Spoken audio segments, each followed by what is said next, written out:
Halo semuanya, mari kita bedah sejarah yang luar biasa ini. Hari ini kita bakal flashback, lumayan jauh ya, sekitar 1,7 juta tahun ke belakang untuk ngelihat gimana sih Kepulauan Nusantara kita ini terbentuk dan berevolusi. Ini bukan sekedar cerita sejarah masa lalu yang ngebosenin, tapi bener-bener kisah epik. Bayangin aja, bumi purba yang bergejolak, evolusi dari manusia purba kayak Homo erectus sampai ke kerabat modern kita, pergeseran benua yang masif, dan pastinya gimana peradaban bertransformasi dari zaman batu sampai lahirnya kerajaan-kerajaan awal di zaman logam. Seru banget kan? Yuk langsung aja kita bedah materinya. Nah, untuk ngebahas itu semua, materinya udah dibagi ke dalam 5 poin utama. Kita akan mulai dari formasi geologi purba, lalu evolusi manusia, ngulik misteri Homo floresiensis, melihat perkembangan budaya zaman batu, dan ditutup dengan masuknya zaman logam. Oke, kita masuk ke bagian pertama. Formasi geologi purba, pembentuk Nusantara. Jadi gini, Nusantara itu ibaratnya arena tabrakan raksasa. Ada 3 lempeng tektonik besar yang terus-terusan bertumbukan. Eurasia, Indo-Australia, dan Pasifik. Efeknya? Ya deretan gunung berapi yang bikin tanah kita subur banget, tapi di sisi lain bikin rawan gempa. Nah, di masa lalu, waktu air laut masih surut banget, posisi ekstrim ini tuh ngebentuk 2 daratan raksasa. Di bagian barat, Nusantara itu nyambung langsung sama daratan Asia. Ini yang kita sebut paparan Sunda. Terus di timur, ada paparan Sahul yang nyambung langsung sama benua Australia. Kondisi unik ini tuh bener-bener nentuin banget penyebaran flora, fauna, dan migrasi manusia. Makanya kalau kalian perhatiin, harimau dan gajah cuma ada di barat, kepisah sama hewan-hewan khas timur gara-gara satu batas tak kasat mata yang sekarang kita kenal dengan garis Wallace. Gila kan, alam udah ngatur sedemikian rupa. Sekarang coba bayangin angka ini, 10.000. Terus tarik mundur ke masa antara 20.000 sampai 10.000 tahun yang lalu. Waktu itu, ada peristiwa alam super epik. Zaman es berakhir, suhu bumi memanas, dan es di kutub mencair besar-besaran. Akibatnya apa? Permukaan laut naik secara drastis, nenggelamin sebagian besar paparan Sunda, misahin pulau-pulau, dan bikin populasi yang ada jadi terisolasi. Kejadian luar biasa inilah yang secara harfiah ngebentuk peta geografis kepulauan Indonesia modern yang kita tempati sekarang. Lanjut ke bagian kedua yuk. Evolusi manusia, jejak migrasi hominid. Jembatan darat purba yang kita bahas tadi itu benar-benar jadi semacam jalan tol prasejarah buat nenek moyang kita bermigrasi. Bayangin, sekitar 1,7 sampai 1,5 juta tahun yang lalu, Homo erectus atau yang sering disebut manusia Jawa itu udah menetap di lembah Sangiran. Lompat jauh ke depan, ada penemuan mengejutkan di Gua Lida Ajar, Sumatera. Di sana ditemuin gigi Homo sapiens yang usianya sekitar 70.000 tahun. Gak berhenti sampai situ, sekitar 40.000 sampai 25.000 tahun lalu muncul populasi di Gua Wajak dan Nia.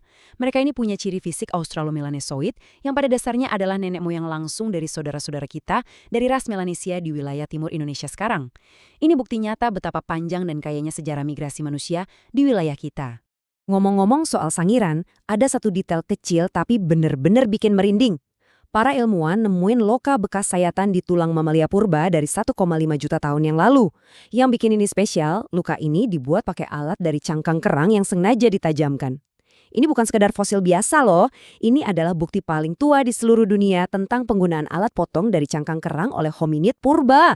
Kreativitas tingkat tinggi balut kan? Sekarang kita masuk ke bagian ketiga, misteri Homo floresiensis. Kalau kalian mikir prasejarah itu cuma soal masa lalu yang usang, oh kalian salah besar. Ini tuh bidang yang benar-benar dinamis dan penuh kejutan. Contohnya di tahun 2003 lalu, dunia paleontologi beneran gempar. Di Liang Buah, Pulau Flores, peneliti nemuin fosil hominid kerdil yang sering banget dijulukin si Hobbit. Mereka ini diperkirakan hidup sekitar 20.000 sampai 10.000 tahun lalu. Berarti, kemungkinan besar mereka sempat hidup berdampingan sama Homo sapiens modern dong. Nah, yang jadi pertanyaan terbesarnya, apakah si Hobbit ini benar-benar spesies manusia yang sama sekali baru? Pertanyaan tadi langsung bikin para ilmuwan terbelah jadi 2 kubu.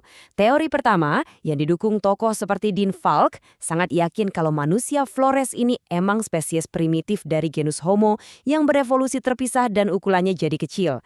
Tapi, kubu kedua punya pandangan beda. Mereka bilang spesimen itu sebenarnya Homo sapiens modern juga kok, cuma menderita kelainan genetik kayak penyakit dwarfisme. Di pembahasan ini kita tentu nggak memihak siapa yang benar atau salah ya, tapi fakta bahwa perdebatan ini masih memanas, membuktikan kalau misteri evolusi manusia di Nusantara itu masih jauh dari kata selesai. Oke, kita melangkah ke bagian keempat, perkembangan budaya zaman batu. Memasuki era Neolitikum, ada gelombang migrasi dari bangsa Austronesia yang bawa teknologi baru ke Nusantara. Alat batu kasar khas Paleolitikum mulai ditinggalin, diganti dengan mata kapak dan cangkul batu yang diasah mulus. Di waktu yang sama, muncul tren bikin struktur batu raksasa. Kalian mungkin mikir, motivasinya apa sih? Jawabannya ada pada sistem kepercayaan mereka, animisme dan dinamisme. Mereka sangat memuja alam dan roh leluhur. Mereka percaya kalau roh-roh tak kasat mata ini punya kekuatan untuk ngatur kesuburan tanah, panen, bahkan jalan kehidupan sehari-hari mereka. Kepercayaan yang super kuat inilah yang jadi bahan bakar spiritual buat mereka ngebangun monumen megalitik raksasa, seperti Punden Brundak, Dolmen, dan Menhir sebagai tempat pemujaan. Dan tahu nggak apa yang paling menakjubkan? Tradisi megalitik purba ini nggak mati ditelan zaman. Di berbagai pelosok Nusantara zaman sekarang, kita masih bisa melihat praktek ini hidup. Masyarakat di Pulau Nias, Pulau Sumba, budaya Toraja di Sulawesi Selatan, sampai budaya Batak di Sumatera Utara masih terus memelihara tradisi leluhur mereka. Ribuan tahun sejarah bertahan dan hidup tepat di depan mata kita hari ini. Masuklah kita ke bagian kelima, memasuki zaman logam, perunggu, besi, dan kerajaan. Di fase ini, masuknya kebudayaan Dongson membawa inovasi luar biasa dalam hal peleburan logam. Mereka menciptakan alat dari perunggu sampai gendang nekara yang indah banget.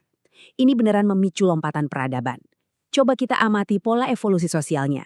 Masyarakat purba bergerak dari kehidupan nomaden yang cuma berburu dan meramu. Lalu beralih ke inovasi bercocok tanam, khususnya padi lahan basah, karena didukung iklim tropis dan tanah vulkanik yang subur. Nah, nanam padi lahan basah ini nggak bisa dilakuin sendiri-sendiri loh. Butuh sistem irigasi, pembagian air, dan gotong royong. Sistem yang rumit ini butuh organisasi dan kepemimpinan yang secara natural ngedorong terbentuknya desa, kota, dan pada akhirnya melahirkan sistem kerajaan awal saat memasuki zaman besi. Semuanya saling berkaitan. Sebagai bukti nyata dari transisi besar tersebut, kita bisa melihat kebudayaan Buni di pesisir utara Jawa dari abad ke-4 sebelum Masehi hingga abad ke-1 Masehi. Dikenal karena tembikarnya, organisasi masyarakat Buni yang udah tertata mapan ini meletakkan fondasi struktural yang kuat untuk berdirinya Tarumanegara yang kemudian kita kenal sebagai salah satu kerajaan Hindu tertua di Indonesia. Momen ini adalah titik transisi yang sempurna, di mana zaman prasejarah secara perlahan melebur dan membuka fajar menuju sejarah tertulis. Sebagai penutup, saya mau ngasih satu pertanyaan untuk jadi bahan renungan kita.